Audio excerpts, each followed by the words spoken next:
All right. We're live with Kalina Murray, who's the Chief Culture Officer at Telemont Insurance. What's going on, Kalina? Hi, Connor. Thank you for having me. Yeah, I'm pumped. We're actually filming podcasts in your office tomorrow for Yes, Telemont and Amplified, which will be we're exciting. excited. This Yeah, is new territory for us. I know, but we got to get you warmed up. We got to get your story out there since you're usually the one hosting it. So, Very cool. so for those who don't know, Kalina is the Chief Culture Officer, and I think maybe in technology you see that role a lot, but insurance, it's very, very rare to have someone whose kind of entire job and purpose at the company is to make sure that everyone's happy. My first question is, do you consider yourself the happiest person on the planet? Wow, coming in hot. I know. I just want to get you rolling. I don't know. I mean, I think life is full of joy and hard moments. And I think it's all about how you kind of look at those moments and experiences and learn from them, grow from them, that kind of shape your happiness and joy as you go along in life. And so I know Greg very well too, who I think is Yes, the one who put you in this role, correct? yes, Yeah. yes. What do you think it was when Greg was talking to you, where he's like, you know what, Colleen is the one that has to make sure that everyone else is along with her, right? Like you have to have some inherent traits about you, right? Yeah, I think Greg saw something in me, and kudos to Greg and the organization at the time before I stepped into this role, because I think the team at the time saw something in me that maybe I didn't even see in myself yet, right? Like the idea of employee engagement and this chief culture officer role, or whatever you want to call it, was very kind of rare at the time. And even, again, as you said, unique to an agency of our size, even currently. But I think I have, my background in history is in mental health and education. So I think that's a unique story as well and offers unique strengths, especially to an industry like insurance that I'm not from. And you've probably heard this before, but it's kind of the running joke is that everybody falls into insurance. Yep. So my plan was not to be here. It's not to Right. be in insurance. Nor was me. Right. Yeah. But I think, as I've grown in my career, I think one of the unique strengths that I can offer is the ability to pull people together and align people to something greater than themselves, right? A common goal, a vision. And I think I can see that holistically, and I know how to, synthesize that information and bring people together to work together towards something common. Yeah. And you can see it when the first time I came into your office, Yeah. and I've been into tons of offices, tons of agents' office, there was just something different. Like the vibe was there. People choose to be there. Everyone's Yes, interacting with each other. You have common spaces. And that doesn't happen just because. I think there's a lot of thought for and effort sure. that goes into that, right? So I guess we'll talk about the setup of your office. It's Yeah. very free flowing, which is nice. And It's then you very have the open. common area of the kitchen. How much input do you have on the setup of your office? Yeah, it's funny that you mentioned the office that we're in now. So we're actually celebrating, I think, our 10-year anniversary this month in this space, Nice. which I can't believe it's been that long. But the design of this office that we're in now was very intentional. I mean, plug right there. I know, pretty good. I love that. Yeah, the design of the office was very intentional. So very open, airy. We came from an office space in a different town that was quite the opposite of what we have now. So we feel really lucky to be in a space that is so inviting and warm and welcoming. And that is so important to your culture or how you engage employees. Your physical environment does have a component of that. So yes, I mean, all the details were by design, and they continue, right? Our office space continues to evolve Mhm. and grow with us, but the foundation of things being open and airy is intentional. Awesome. And then what about, you're always doing some sort of events for the office, right? Yeah. Whether it's leadership events or events with the employees. Do you drive a lot of that too? Or is that an idea where Greg's like, hey, Kalina, we got to do this? Like, where does that come You from? know, I think it's both.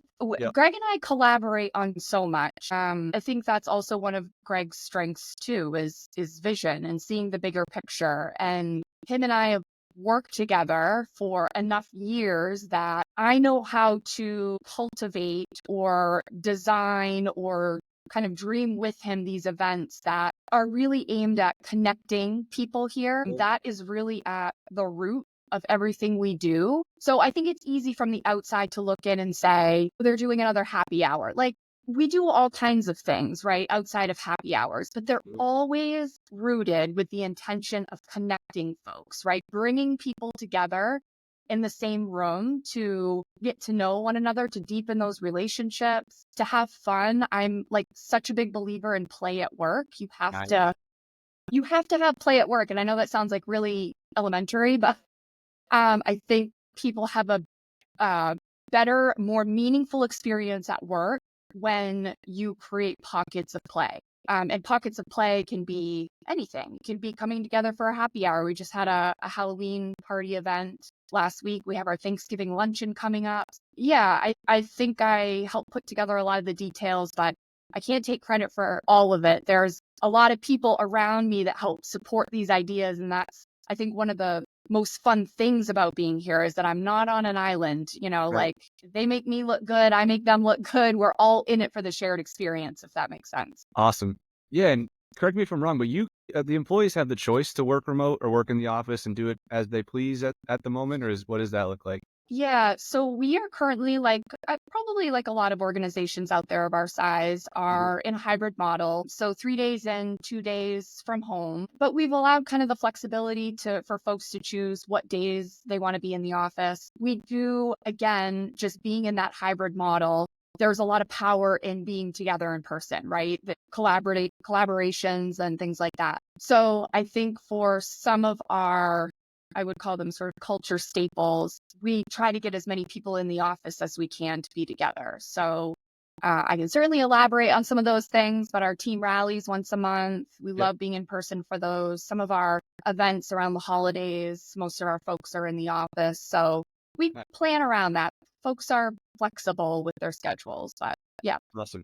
Yeah, I remember, I forget who said it, but last time I was in shooting with you, someone that we brought on the podcast was like, yeah, you know what, like, I want to be here. And when that came out of her mouth, it made all the dots connect in my head. Cause I think when you Yes. talk to most people at a company, like they would prefer to be at their house. But when you create an environment that people want to come to every day, Yes. that's pretty special. So I feel like when you're doing work for other people and there's something that happens and you're like, it's all worth it because of that. That for me was the moment where I was like, wow, Kalina's doing an amazing job because people want to come in to the environment that she creates. Yeah, that means so much to me. I years and years ago, I attended a culture conference and I was blown away by a lot of the speakers there and how they talked about culture and leadership and whatnot. And one of the things that really stuck with me, really resonated with me in the moment and has really shaped how I show up as a leader and how I show up in culture and engagement is he said, and he was on stage in front of like thousands of people, and he said, we spend so much time at work with the people that we work with. Why not make work an enjoyable place to be? And I was like, yeah, why don't we make work an enjoyable place to be? So, there's so much that goes into shaping culture and it's a slow burn, right? And it's Mhm. constantly evolving. It's not something that you decide you want to change culture and it happens overnight. It's such an evolution. But that really stuck with me and really has shaped how I cultivate and design culture here. And Mhm. so that means the world to me because it means that we're creating an environment and teams where people want to show up and be present with each other every day. They can be themselves every day. They actually want to come to an event that we host. Yep. So that's And what about the team that you built and or helped to build? How involved are you in the hiring process? Because obviously your pulse on them has to be weighed sure. significantly. Yeah, it that has also evolved over the course of many years. I've Mhm. learned a lot about interviewing and questions to ask. And again, that is something that you learn over time in honing your interviewing skills and what questions to ask to kind of navigate the interview process. But I am very involved in the interview process now. Mhm. And my role during the interview process is less of the technical aspect, right? So less of the day-to-day tasks or here's exactly what you'll be doing, right? We have my teammates, our direct managers that can offer more insight about that. But from my perspective, I am gauging sort of a values add. Mhm. So, aligning all of our processes here against our core values. We have 4 core values here. And so, do folks align with those values?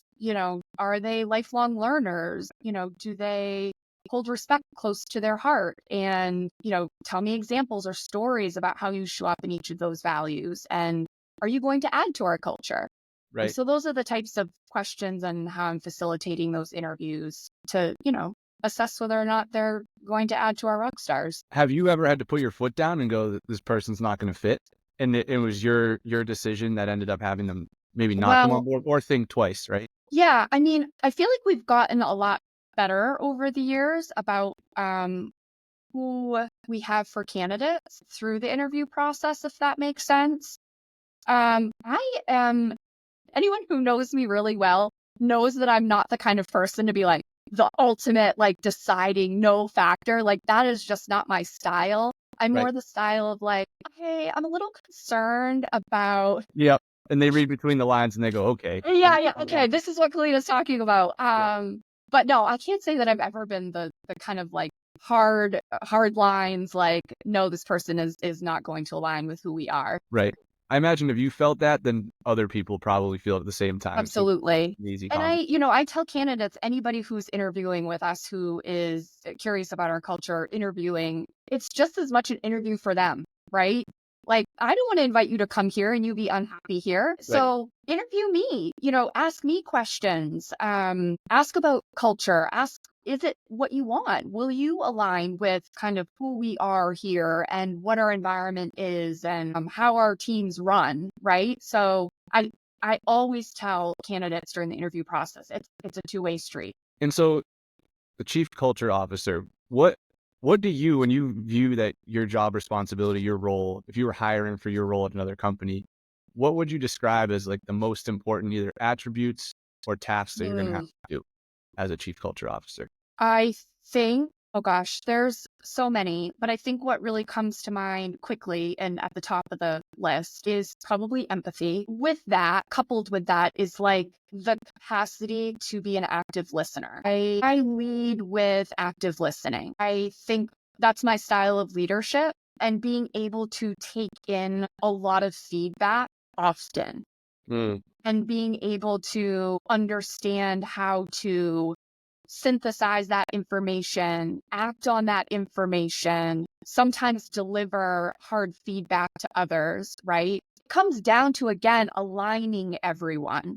And you can't align everyone until you are a listener, you practice with empathy, and you're able to understand how to act on that. And that takes years, right, to hone. I'm Mhm. still learning. Always. Always, right?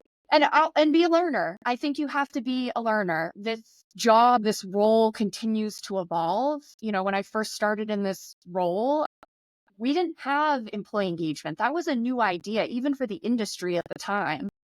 So I think that passion to learn and to read and to research is really important, to understand what others are doing and um, how to continue to raise the bar on making your place an amazing place to be, to work, Right. to be a person, to have fun, like all of the things, right? Culture is so much more than just an event here and there, or it's how you work, it's how you operate as a team and interact with one another. That was a really long-winded answer for what you asked No, me. it was a great answer. It was a great answer. What about agencies who don't have someone like you, right? Because part of the reason that I want to do this podcast is I'm bringing on people who are very good at their job and have insights that other people can pull from. But if you don't have a Kalina on your team and you're an agency owner and you have 5 people or 10 people in your agency, what you have limited time to be the chief culture officer, the CEO, the salesperson. What can they do that would maximize a positive impact on their culture from your perspective? So many things, because some of the small things can have really great impact. There's a lot here that I recognize some folks in a CEO seat or maybe not even in the C-suite, right, wouldn't have capacity or bandwidth at the time to do. Mhm. I think creating small pockets of connection for folks. And you could start really simple with a luncheon, maybe anchored in something value-based, right? How you communicate. So think about how you bring folks together, whether you're a 5-person shop to a 25-person shop or 100, how do you facilitate connection between people and share your company's vision or Yep. mission or goals, right? Connect people to that. So bring them together and talk about where you are with goals. How can teams contribute or interact with that? Of course, you can have the occasional fun luncheon. That's always a good way to kind of create that pocket of play. But I think even how you connect folks to sort of your bigger vision is Got it. really important and doesn't take, a full-time role like me, right? That's a Right. good place to start. So it sounds like transparency, because you have to listen. People have to be transparent with you, and you have to be transparent with them or deliver hard messages. That is kind of an underlying message in all of this. No, is Yes. like if you're going to tell someone about the business's goals, and they might not view the business the same way as you. You have to be transparent. They're going to have to be transparent, because they might view it as, I just want a paycheck. But then on the Totally. other side, you might be like, I need you to help me succeed and build my business. But aligning those, like you said, is super Yes. important. Yeah, aligning those expectations and just even taking the step to do what you just said, Mhm. to be able to have a conversation about, what is it that you're looking for? Because there's always that factor of what's in it for me, Right. right? The Witham factor, as they call it. And so you can't not consider that, but I think even just having the conversation to start, to understand where everybody stands, Mhm. and then talk about ways that, like, all right, how can we maybe improve in this area? And that's when you have to be an active listener.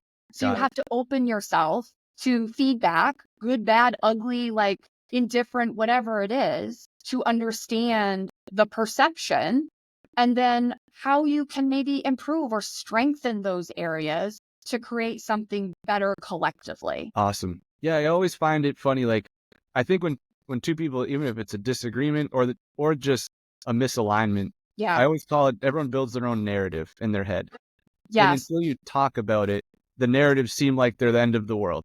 And Yes. then as soon as the conversation's had, you kind of realize, like, oh, we're not so far off on things, right? But when it's separated, it's like that's how, everything goes off the rails. And I feel Right. like just sitting down to even just open up that door would Right. go so far.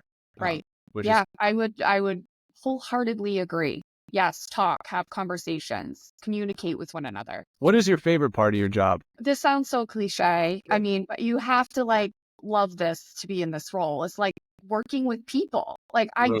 my core is helping others. So whether I was doing that in the mental health field, education, I think we'll talk about my story another time, but my experience is helping others. I graduated with my master's in school counseling. I mean, so Right. school counseling, your core has to be helping others and helping students and families in your larger community, right? So that is really important to me. I am energized by the people that I get to have the opportunity to work with and continue growing with those folks. And that is some of what my role is here. So that's probably what I love the most about my role. Awesome. Yeah. And what about swings and misses? Have you ever done things and you're like, well, that was not what I planned for at all? Like, has that ever happened in your role, or I mean, or can you feel it sure. happening as it's happening, and then you kind of like audible out, like, bad idea? Oh, I'm sure. And I'm trying to like give a good example, think of something that didn't go as planned. I mean, I think there's been some events in years past that the idea was there, the intention was there, but didn't go as smoothly, as my team and I had anticipated. But you learn from it, Right. right? And you make it better the next year and you don't give up. I think that's with anything new that you launch, right? It's scary at first. What comes to mind is like an engagement survey. Hmm. I think back to when I first proposed that we do an engagement survey, and that was really taboo and really scary. Like, what? We're going to open ourselves up for feedback? And you learn every year new things that are help it go a little bit more smoothly. You get faster, you get more efficient with it, right? Collecting feedback and then being able to deliver that back out to your employees, how you say it, when you say it, right? Those are all things that I've kind of learned along the way. So something I've really had to unlearn over the course of my career is perfection, Uh, that need for perfection. And anybody who knows me really well knows that is something that I continue to work on. So yeah, I'm sure there's a whole, if you ask me to make a list, there's a whole slew of things that I've learned. But again, my outlook on life is not typically that was a failure and Right. something I shouldn't have done, right? It's something that I did or we did, we learned from it. We either make it better, tweak it, or yeah, that didn't work the first time around. I don't look at it as so much as a failure. Got it. So your office, the people in your office are very goofy people, from They're Greg weird. himself to Bucci, which is a great thing, right? And I It think is. that speaks to probably how you create such an awesome culture. One of the coolest things that I've seen you do in the past is make that year-end video where you make like a skit or something like that. And it reminds me so much of what Michael Scott would do in the office, where he would have like an employee training or something like that. Where did that stuff come from? Was that just spitballing back and forth? And like, how do you go from thinking about that the first time to getting behind the camera and doing like the news bit, right? I mean, so let me just first say that we're all just a little weird, quirky, and silly. For I sure. think the opportunity to bring that authentic, silly, weird, quirky self out at work, the better. You really create an environment. And granted, this has taken many years to bring out, but I think when you can create an environment that brings out folks' authentic self, the better work you're going to get, the better environment you're going to get, all of the above, right? I honestly don't remember where like we came up with the idea of like, let's do a video, because being in front of the camera can be uncomfortable. Also something that myself and other people here have had to practice over the years. Right. And I love how accepting our people are now. Like, Kalina and Greg are going to podcast now? Okay, we'll be part of that. Whereas like 5 years ago, people would have been like, no way. So I know we've come a long way, as far as that. But yeah, I think that first video that we did, so just a little bit of context and background, every year, this is another way, folks, to kind of bring out the best in your people or connect folks to a vision. Mhm. So every year, usually at the beginning of the new year, we have what's called our kickoff event. It's a really big internal event that we host here, and we shut the office down for the afternoon. And the kickoff event is really about kicking off the new year, to get people excited about our new goals that are coming down the pipe. It is really meant to connect us, bring us together as a whole agency, and just get everybody like excited for the new year. We do a little bit of reflection on the year prior, what we learned, what we accomplished for goals, what were our successes and wins. But we've really, every year gets better and better. We started, I think the first year, myself and a couple of other colleagues rapped in No way. front of everyone. I was terrified. But we did it. We got What did you rap? uncomfortable, Empire State of Mind, Oh but my it was God. with our own lyrics. And no, there's not video evidence. There's Oh like, my God. That was my next question. I was like, where is this? but that's the thing. We really leaned into this, making it our own, being silly. And that was when our crew team launched, actually. And the crew team and I at the time rapped about the crew's initiatives to Empire State of Mind. It was wild. I'll never do it again. But it was so fun. And people were like blown away. It just was a lot of fun. So it's gotten better every year. We've really leaned into a new theme every year. Last year, we did a red carpet. We got the whole agency involved last year, which was a huge undertaking, but we pulled it off and it was amazing. And it's something that we still talk about now. So I don't know how we're going to top it this year, but we're already starting to talk about what that video is going to look like and feel like. What the event is. Yeah. Yeah. I feel like my grandfather used to say, to really get to know someone, you have to eat 10 pounds of salt with them. And that's a lot of salt. And I feel like you can skip to the last pound of salt either by like going through hard physical events like you do in sports. Comedy breaks down barriers. Yes. Exposing yourself breaks down barriers like you did rapping. And I feel like if you can do that, you get to that level of honesty and conversation so much faster, rather than if you never put yourself out there, whether it's true. Right. And that's cool. And for you to do that, and for whoever else did that with you, it probably humanized you like to the fullest extent to everybody, and be like, she just made an absolute fool of herself rapping. They're like, she's cool. You gotta laugh at yourself, right? I think gone are the days of, especially post-pandemic. Through those really tough years of the pandemic, you had to really get like real with each other. Mm-hmm. So I'm so glad I rapped before the pandemic, but like That's the thing, like, it breaks down barriers, and I think silos that can exist between people or between teams, especially if folks don't have the same communication style, right? We all have different communication styles. We all learn differently. We have so many unique things about ourselves, but I think over the years, and especially here, we've worked really hard to take those guards down and bring those silos down so that you really can talk just authentic with one another. There's a lot of trust there. And we, again, pockets of play, a lot of humor. We're able to laugh at ourselves, laugh with each other. That's really important to us. Awesome. So we have 2 minutes left. We'll get off the business train, but more onto the prescription train. If you had to prescribe something to everyone in the world, and it Okay. was something that they had to do, it doesn't have to be a medicine, but it could Okay. be a habit, a book, Gosh, I'm song scared. to listen to that you think would make the world a better place, what would that be? I feel like what comes to mind first is like a Beatles song. I Yeah, mean, yeah. how can you not? Gosh. Book? I don't have, I'm like looking at my bookshelf here. Like some of my most important books are sitting here. I'll have to think on the book because there's a lot of good ones out there. The Beatles song is good enough. I think they sang a lot about love. And Peace and love, man. Like I know. yeah, that's a good one. I don't think there's a right answer or wrong answer. I think it's just No. something you would say, hey, if you do this, it's going to improve your life, or if everyone did it, or improve the world. Yeah. Cool. Well, I gotta run. I'll text you after this and we can recap or whatever. But Sounds good. I will see you tomorrow. You'll see us tomorrow. Yeah. We'll Oh yeah. be leaning into our weird and quirky selves. We'll be I ready know. for you. We'll do it all again. You crushed it, by the way. Good job. Are we still recording? I don't We're know. still recording. Yeah. Yeah. All right. That was Kalina. fun. All Yeah, that right. We'll was see you fun. tomorrow. Sounds good. Okay. Bye. Adios.